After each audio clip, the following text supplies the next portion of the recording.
Have you ever thought about what charisma is? I know you have out there, yeah. Who has it and who doesn't? You've got it. All those who have it, raise their hand. Yeah, the Virginia Tech folks, yeah, I got it. Okay. What makes a person almost magnetically attractive or another person barely noticeable? How is charisma linked to perceived or actual leadership? I think we can agree that John F. Kennedy had charisma. But what about Donald Trump? Bernie Sanders? Ben Carson? Hillary Clinton? Well, we may find out some answers in this particular presentation, so stay tuned. Here to help us get a better understanding is Tom Bateman. Tom is the Bank of America eminent scholar and professor of management at the McIntire School of Commerce. Mr. Bateman specializes in organizational behavior. He conducts research on leadership, problem solving, motivation, decision-making, personality, stress, and management goals. Current research projects include studies on how people pursue very long-term goals, proactive behavior by individuals and organizations, employee cynicism, and intrinsic motivation at work. With specialties in leadership, motivation, and job performance, and managerial decision-making, Mr. Bateman received his BA in psychology from Miami University of Ohio and his MBA and DBA from Indiana University. Please welcome Tom Bateman.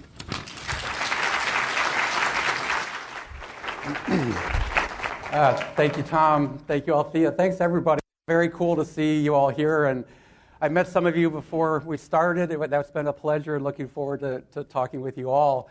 By the way, I'm not going to answer which of those individuals has or does not have charisma. It is very much in the eye of the beholder, as you might guess. But we will talk about some of the things that affect people's perceptions of high charisma or low charisma, and I will offer some opinions. But in the end, it's the opinion of the people who are judging the leaders. We're going to talk about charisma, but other things as well. Charisma is sort of a style thing, but there's also a very important substance component to leadership. So those are some of the topics we're going to cover. By the way, I have to say, my alma mater does not do things like this before football games. It's very cool that UVA does it. It's very cool that you all attend and get to attend. I'm impressed that you do this, so welcome. Here's the plan for today. Our topic is leadership. I'm going to talk about some of the things we know about leadership, including how other people view leaders and the performance of leaders. But the context we're going to work with a little bit is recent and current presidents and presidential candidates. One kind of dichotomy we'll use a little bit is a distinction between style and substance. And I think it's fair to say that the reflexive way of thinking and voting for many people is that style attracts attention. And substance for some people is important, but for other people it's not as important as a charismatic kind of style. But I want to definitely move on from style to substance.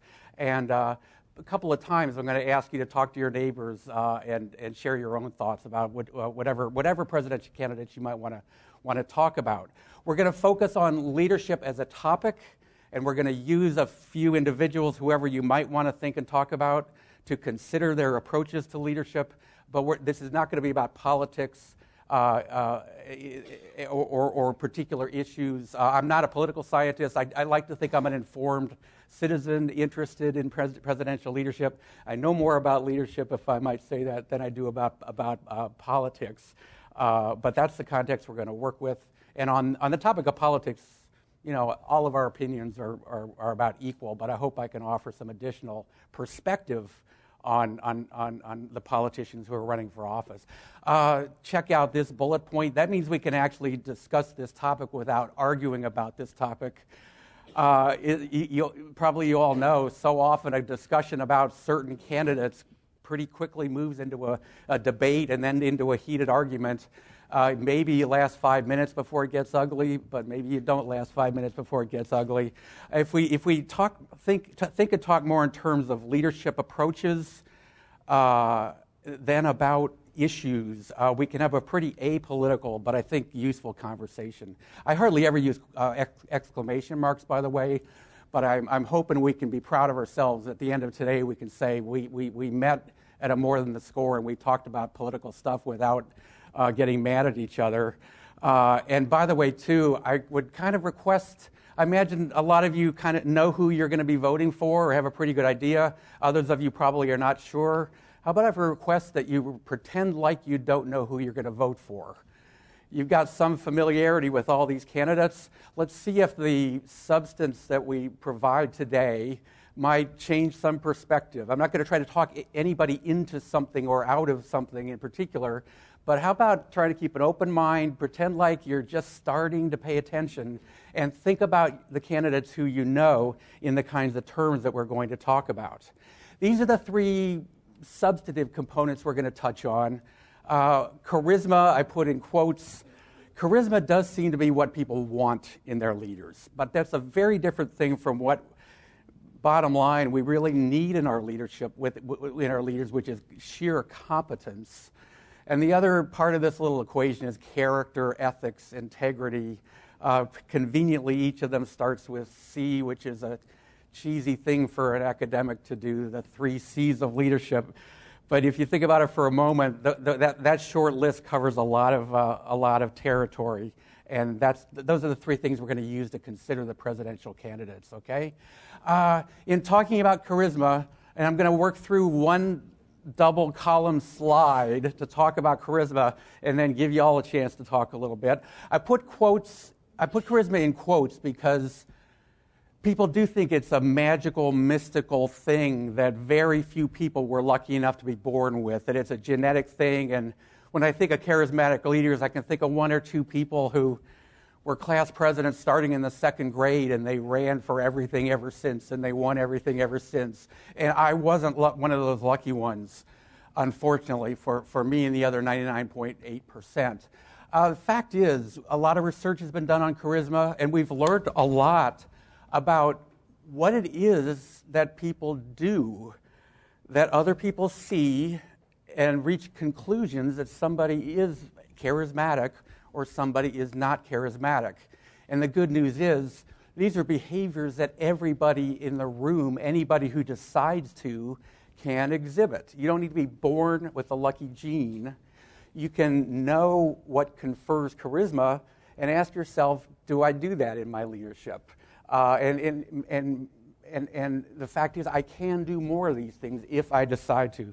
By the way, I failed to say, I'm talking about charisma in the attractive sense that Tom sort of described, not the negative, evil kind of leadership that, Hitler's the classic example, and Jim Jones, who took his people from California to Guyana, is a more recent example. I'm not talking about that kind of evil charisma. I'm talking about the kind of positive charisma that leaders who want to do well would like to be seen as, okay? So charisma for anyone, because it is attainable for everyone. So, to get a little more specific, let's start with a very commonly used word, vision. If you think about leadership, study it, read about it, heard talks about it, vision is a very common word. A leader really does need to know where he or she wants to take his or her people, and should be able to paint a picture of the positive future we want to accomplish. And as you think about presidential candidates, and by the way, lots of companies use the word vision, but it's kind of meaningless. It's kind of an empty word often for companies and for individual leaders. Often it's kind of meaningless, used as a cliche. The fact is, if you can paint a compelling picture of the future you hope to attain with your people, with your team, with your organization, that is the beginning of leadership. Think about it, all else equal. Would you rather follow someone who knows where she wants to go and lead the group, or someone who doesn't really know where she wants to go and lead the group? Charisma requires a vision. By the way, really useful metaphor, I do believe. Jigsaw puzzles, I'm guessing most everybody in the room either does or has done jigsaw puzzles. I don't know how many pieces are in a big jigsaw puzzle, 1,000? Imagine where do you, rhetorically I'm asking this, where do you start when you do a jigsaw puzzle? Most people would say the corners and the edges. How about if I back up a step and say you start with the box top that has the beautiful picture photograph or painting or scenery that we're trying to create, that is the vision for where we want to go. It is a source of guidance. It is a source of motivation.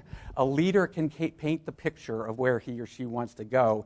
That is the beginning of charisma, a compelling picture of what the future can hold. As you think about presidential candidates, we've all got images of Donald Trump and the others, but ask yourself, do I really know where does he or she want to take us? Substantively, where do they want to go? Can you articulate the visions of the candidates you're considering? And if you can't, which describes most voters, I think, a lot of the time, it's worth digging deeper and going beyond the style to look for the substance of their vision. Broadening, if a leader has clear ethics, integrity, strong values, that's attractive to at least some people. If a person doesn't know what my leader's ethics are like, what their values are, what they believe in, they're less compelling to me as a follower if I don't know what they stand for.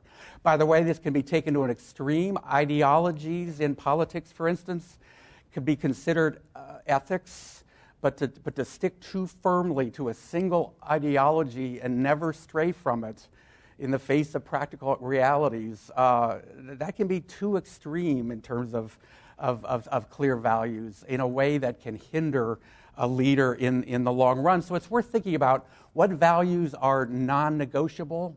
You can count on me to always stick to these values. Other ones are things I believe in, but when faced with practical realities, that's where negotiations can take place. But knowing what people believe in is part of charisma. Being persuasive, articulate, being convincing, being etc. Are names of candidates starting to come to your minds? Some are higher on these things and some are lower on these things.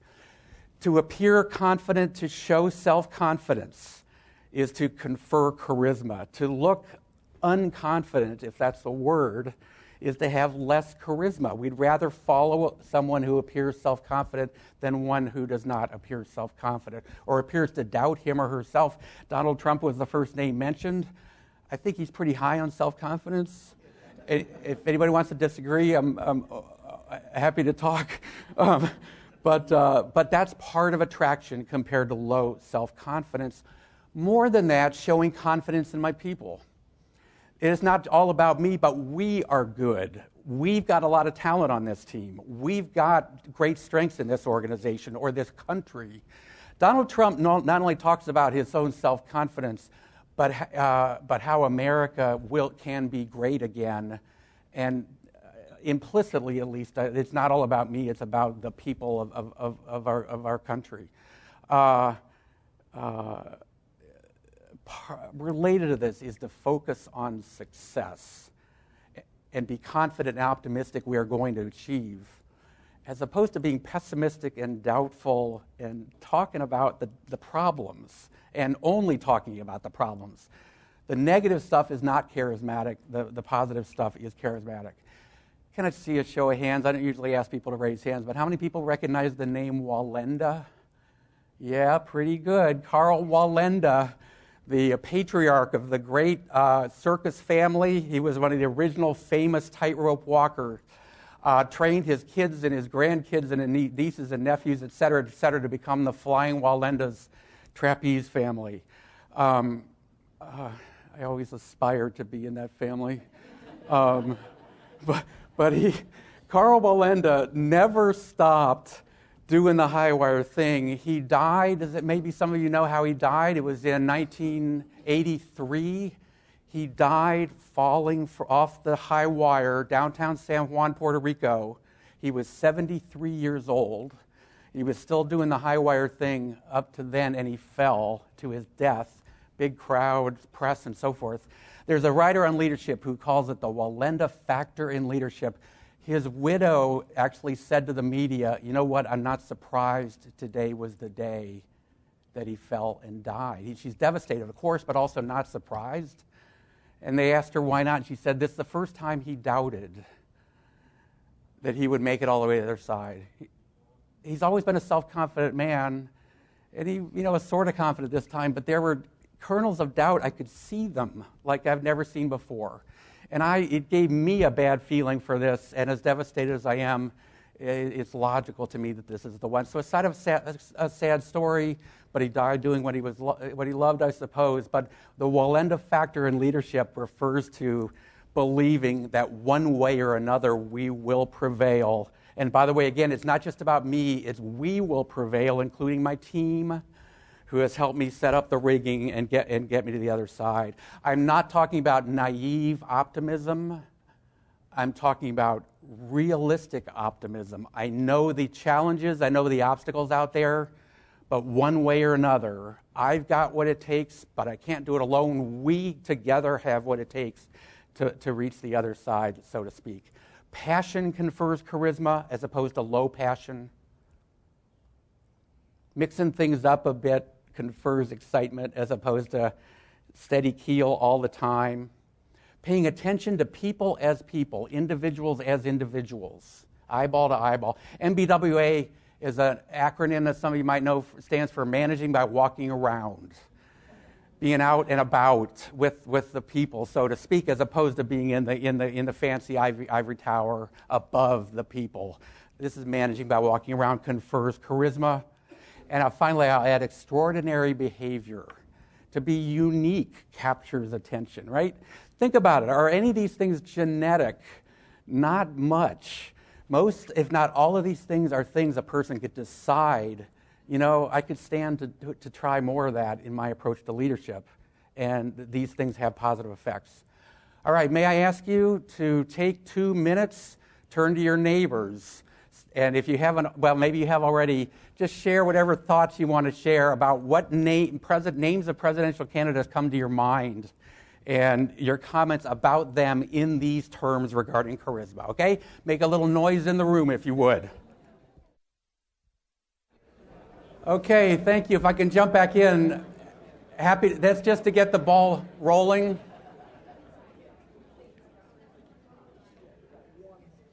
And does anybody need security? Are we okay?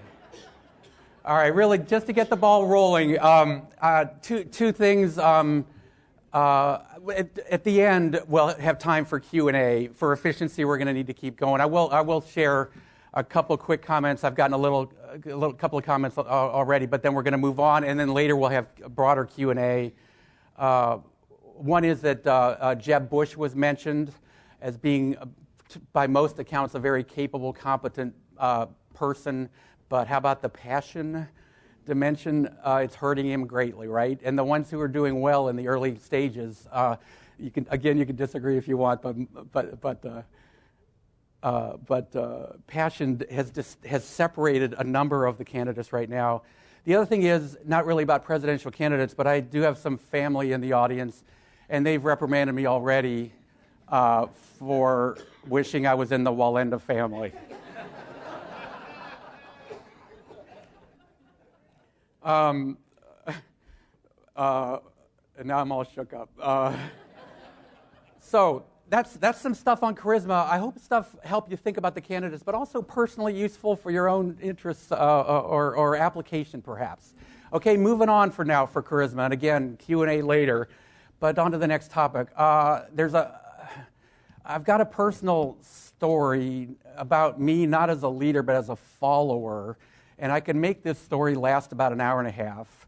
But I know we have to be out of here by 3:30, so I've got 175 slides, and I'm going to get through every one of them. Now I'm going to make a long story short, as they say, but this is a great conversation piece in the classroom with a group of students. A few years ago, someone asked, a wannabe leader, a leader wannabe, was setting out on a very interesting venture, and he asked me to be a follower of him in this new venture. And in the classroom, I asked the students what questions would you want to ask? Before you decide whether to follow this person, what questions would you want to ask? And the early questions are kind of abstract, and they're things like, well, how much will it cost you? How much of a commitment will it be in terms of time and energy, et cetera? how much risk is involved, what might the payback be like, and so forth, asking those kinds of generic business kinds of questions. And it's a while before they get to asking more concrete things, including, for instance, the first stage of charisma is about vision, is about having a vision. It tends to be a while before they ask what the vision is. And by the way, too, I set it up by telling them how very charismatic this guy is. And I'm serious about this. If y'all can imagine the most charismatic person you have ever met, this guy that I met meets your most charismatic person easily, if I might say. Very charismatic. He also had a vision for this venture, and the question was, should I follow him on this venture? So we have these abstract conversations, but we reach the point where I tell the students exactly what the vision is. And the vision is he wants to lead a group of about a dozen people for the final descent of a river in remote Ethiopia, the Omo River in remote Ethiopia. And that kind of gets the students' attention. They were assuming a business venture, but it's a different kind of venture. And they're more interested now yet, but also they're thinking, no way, I'm not going to do that. Who is this clown? Thinks he can. Yeah, it's not paying a company to take us down. He's going to lead a private expedition.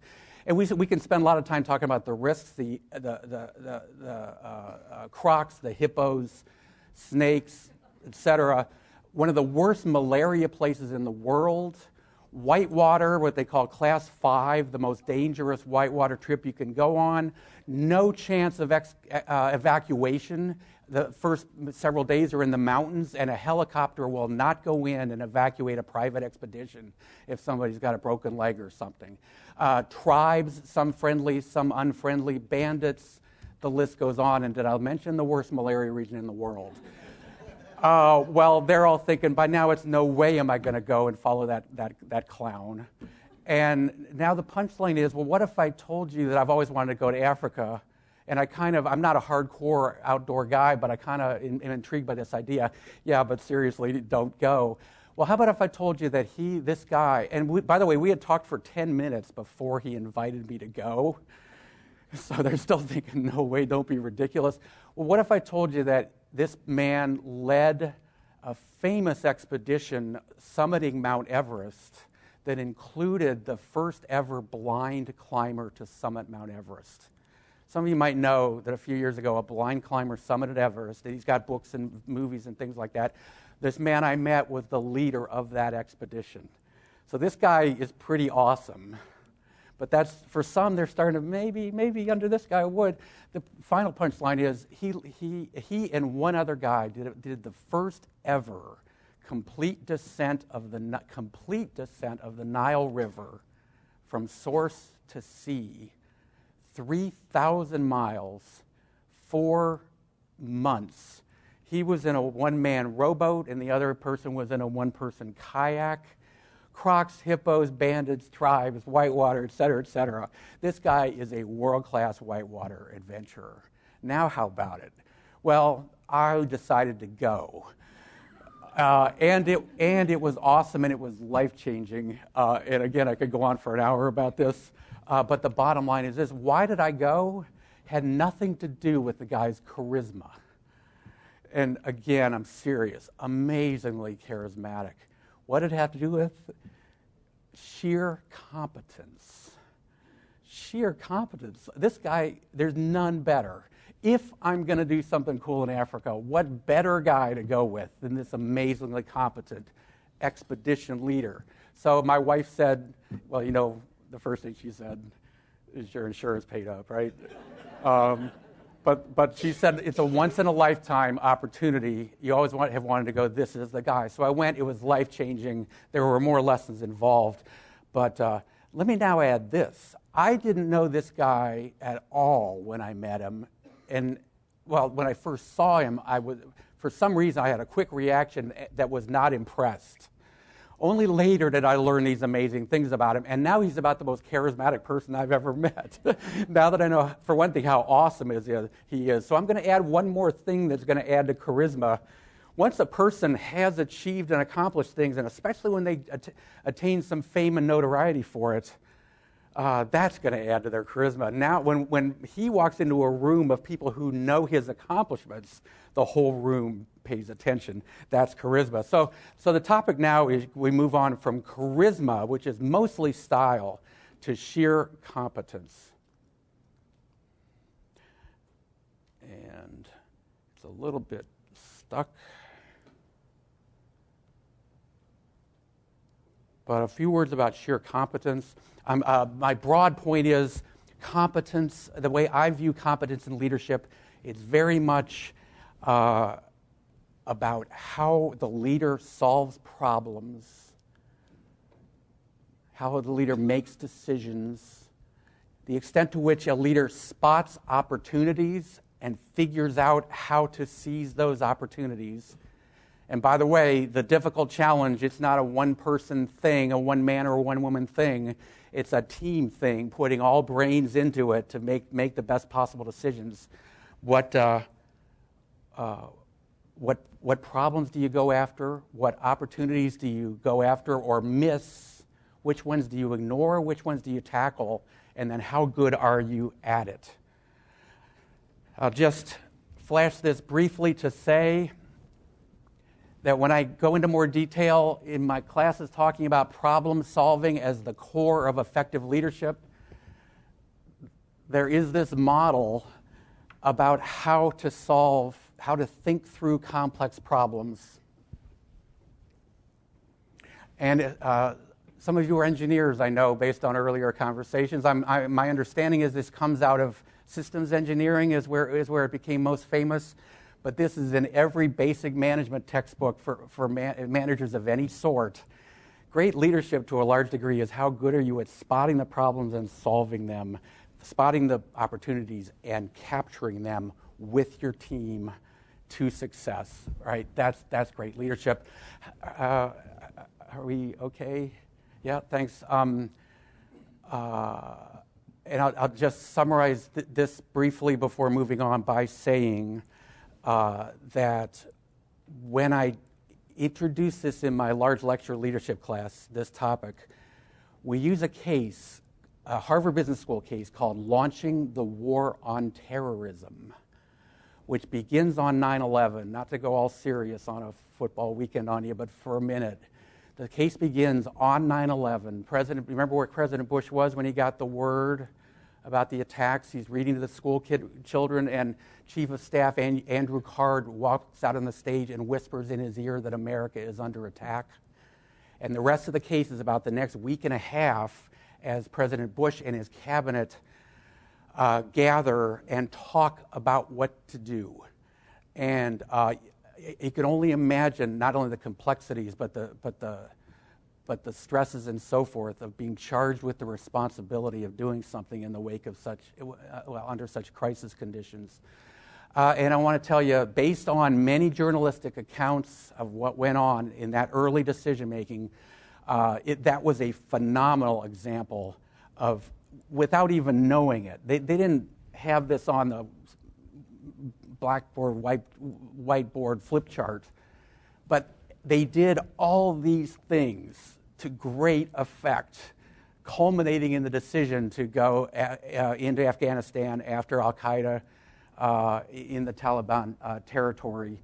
And it was in the wake of those many months, those were easily the highlights of the Bush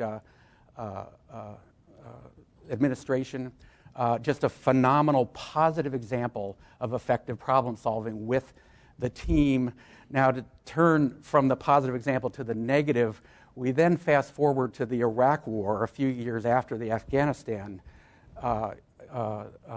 war. And when even far conservative people have seen the many, many, many big mistakes made around the Iraq War. This is not a political or ideological statement, but many, and this is not to be Monday morning quarterbacking or trivializing the challenge. But as you think about the mistakes in the Iraq War, every one of the big mistakes slots perfectly into one or more of these stages of effective problem solving. In other words, they did a phenomenal job in 2001 and a poor job in 2003. Anyway, to point out the importance and usefulness of this and its definite relevance for leadership. So if you're looking for a fun dinner conversation, I'll send you the slide of the problem-solving model, and you talk. No, I don't really suggest that. All right, let's get back to a little less serious stuff. How about this? We've talked some about charisma. We've talked some about competence, very different things. And this, with regard to presidential candidates, it includes what problems are you going to tackle and which ones are you going to leave alone? And that's very much where they differ. Bush will forever be known as the Iraq War guy. Obama will forever be known as the healthcare guy. And he's trying to be known as the climate change guy. Well, it depends on what happens, right? But the issues that people are associated with become so important as you think about presidency. The third one, without elaborating, but the character thing, ethics, integrity, people have their own definitions of what they want in terms of the ethics of their leaders. So how about this? Think about current candidates again, and there's a lot of them. I started listing them on the slide, and then I gave up because there were so many of them. But also just, we could throw in our previous president, we can throw in Tom's favorite, Sarah Palin. I don't know that. I made that up just then. I'm sorry. Mitt Romney, who is a credible candidate, and some people are wishing he would enter this race. I don't know if you know the name Bill Clinton. Throw in John McCain. How about if you would make it noisy for 2 minutes? If you could share any thoughts to your neighbors about this combination of things, and not only the people on the right side of the screen, but current candidates. Who stands out for you as the best or the worst on those criteria? Okay, noise in the room for about 2 minutes, please. Okay, can I jump back in? And we're gonna get out of here right on time. We're also gonna have some time for Q&A broadly. But before that, how about would anybody like to share any comments from your table discussions or personal comments about any of the current candidates or any of these people here with regard to any of these three characteristics? By the way, can you see the big picture? The candidate who has, leadership is like infinitely complicated. But to boil it down to a short list, these three things, this covers a lot of territory. The leader who has these three things going for him or her, that's a pretty strong package right there. Please. Yeah. Could you hear? How about Bernie Sanders, including the students at all? You said all these campuses, the students love Bernie Sanders. He has charisma, he has competence, and he has character. All right. He has charisma, he has competence, he has character. Thank you. It sounds like general agreement. Charisma, yes. Some competence in some things. You added competence perhaps being an issue internationally, globally speaking. His focus has been domestic. Good comments, yes? And great character. Okay, how about that? By the way, please. And going with a gentleman that you found incredibly convincing, what made you trust him? What of any of these candidates is going to make me trust them that they're going to go ahead and do what they say? Because I can give you a great plan and tell you what I'm going to do, but then turn around when I'm elected and be, a totally different person. It's always worth asking the question, can I believe what they say, right? And by the way, people usually have their own kind of general tendencies. I tend to be cynical and trust no politicians, or I tend to be trusting and she said X, therefore I believe X, Useful to kind of flip-flop back and forth. If you find yourself being overly cynical, go back to considering whether they might actually mean what they're saying. So be aware of your own tendency there. I would more substantively, I would say that the three things on this short list all contribute to trust. In the end, it's a perception that could be wrong, but if I'm convinced that somebody's competent, and if I'm convinced of their integrity or character, and if I'm convinced You know, on the charisma thing and the vision thing, actually, charisma and competence converge in the vision thing. Part of it is it a vision that you like? You know, for most of these people, when politicians are honest, they're trying to convey their vision, and that vision is going to appeal to some people and not appeal to other people. So thanks for the Bernie Sanders. One of the reasons why he's loved is that he is all those things around those issues. Well, the people who already are with him on those issues love him. And the people who are not with him on those issues do not love him, yeah? And that can be said for Donald Trump and just about everybody else. By the way, ma'am, back to the question for just a moment. One word that's used a lot for leaders is credibility. Leaders need to have credibility. And trustworthiness is one part of that equation. And competence or expertise, they know what they're doing, is another part of that equation for credibility. Well, the issue of competence is that none of these people have been president who are running for president. And so it's really about potential. It's like a probabilistic view of how likely are the vision that we have of these individuals going to come to fruition, that we think they're competent, but there's no way to know that they're really competent in that very complex international arena. Very good comment. Everybody could hear that, I'm sure. And I don't know if anybody wants to add to it, but of course I agree completely. In the end, it is in the eye of the beholder. And should we talk individuals? Donald Trump? Well, we could list every single one of them. Everybody in the race, every human being has both strengths and weaknesses, and probably everybody in the race is competent at some things and not competent at other things. One mistake the electorate makes is assuming that someone is good at X means they're good in all ways, and several of you are making that broad point, I do believe. Good comment. More, please. So where does, it seems to me that, and you pointed this out with President George W. Bush, and that is the 9/11 situation. So where does rising to the occasion? It seems to me that many of the particularly in presidents in politics, it's rising to the occasion that seems to be what separates those that we write about in history and those that are just a footnote.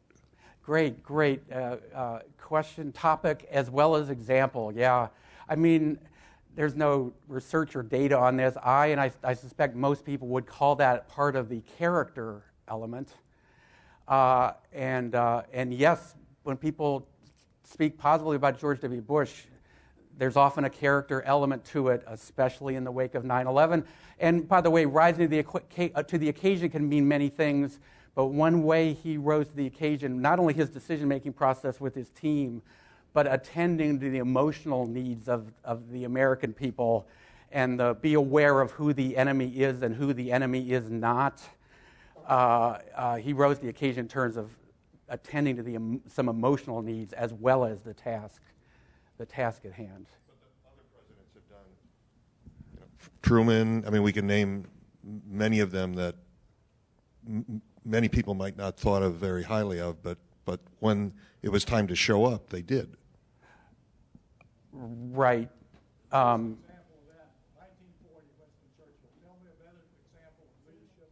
Okay.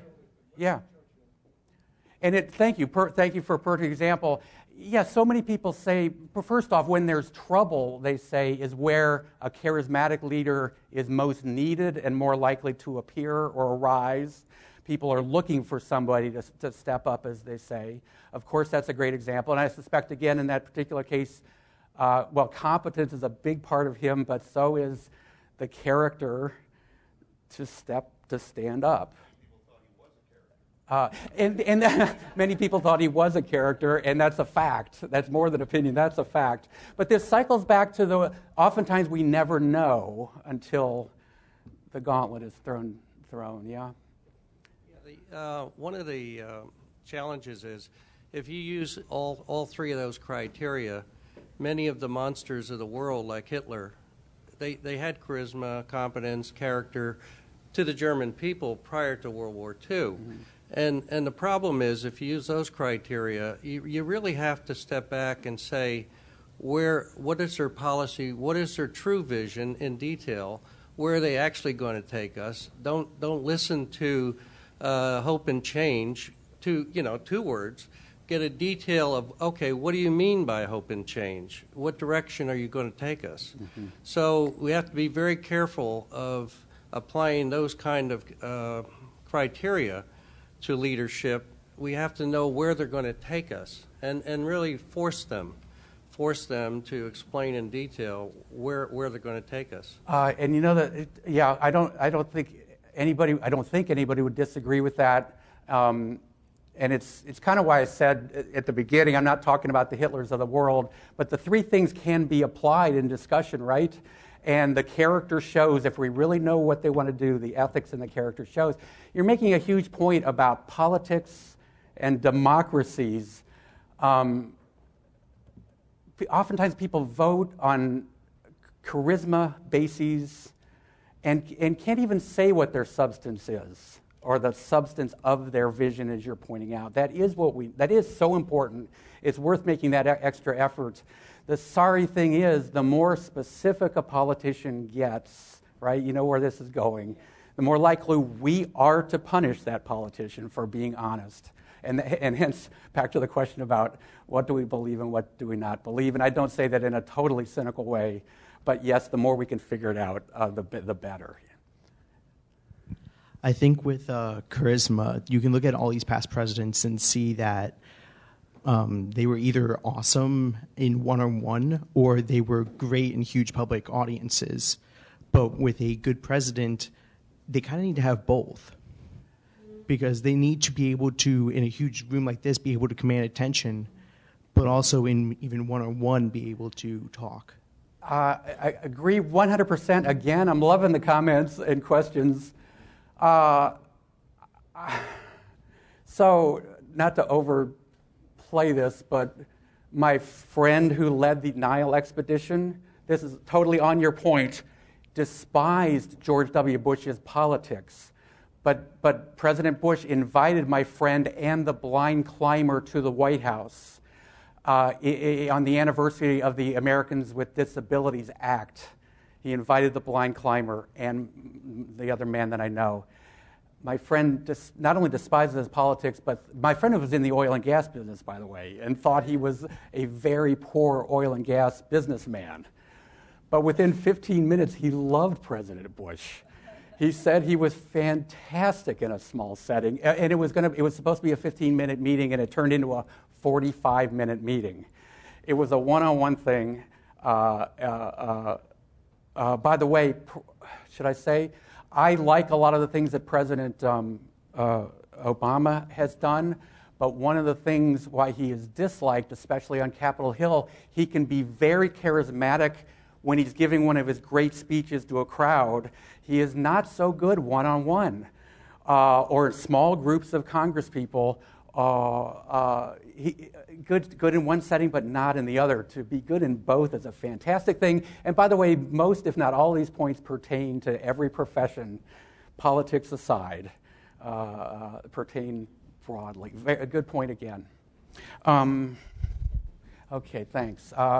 We got a few more minutes. Any other questions or comments? One in the back. Thanks. That's okay.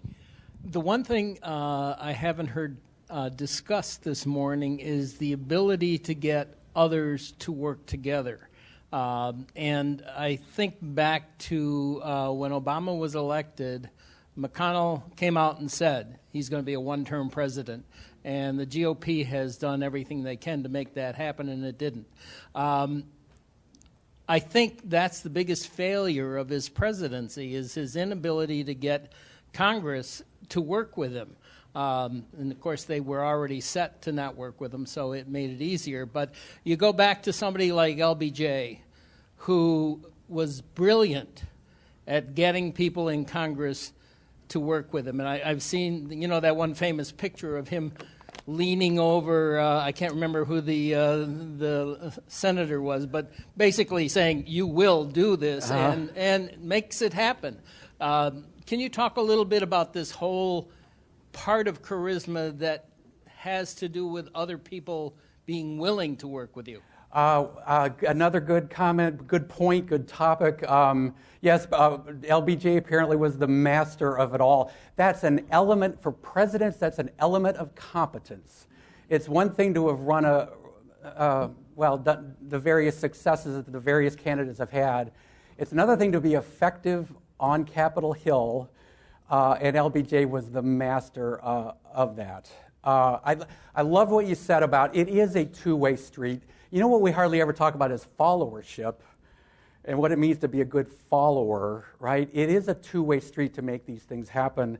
So you're right. The critics of President Obama say he was not good at getting people to work together. The fans of President Obama and the critics of the Republicans say, yeah, but there was no way they were ever going to cooperate.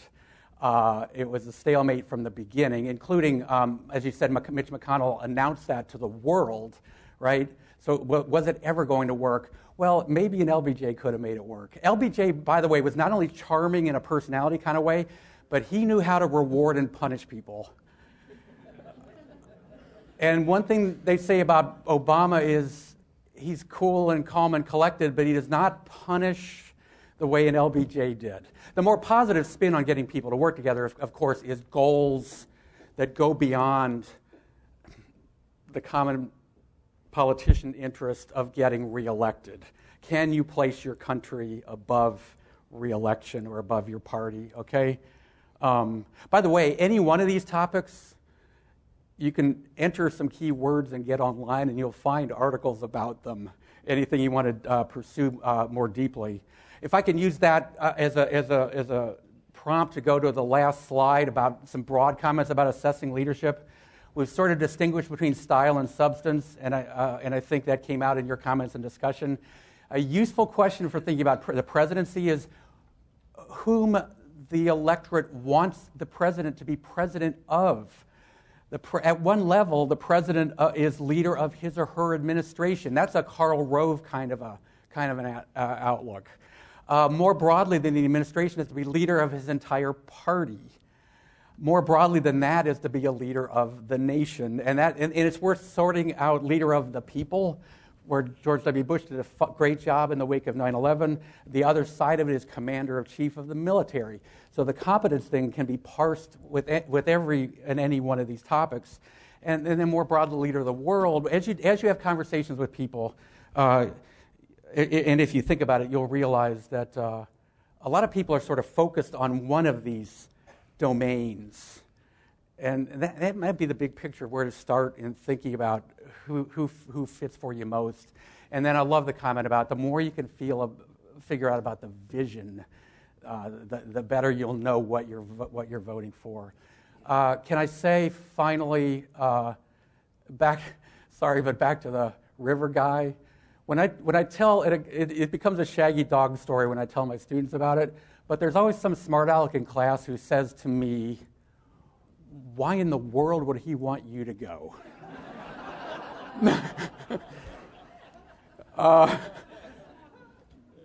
And you disappoint me that you laughed at that. But I had the same question. I would have been the weakest link in the group. And I asked him, his name is Pasquale Scaturo. I asked him that very question, honestly. I told him I'll be the weakest link. And you know what he said? For one thing, he said, "I like your attitude." And we actually met on a river, so he knew I like whitewater rafting. But more important, he said, this is his quote, "I love to introduce people to new possibilities, to new horizons, to show them experiences they've never had before." He loves to do that. He loves to bring a rookie along because it might change their lives. What a cool definition of leadership from this expedition leader. I think that's spot on. And a great president, talk about rising the occasion, will not only solve problems, but an eye to the future toward what, new horizons.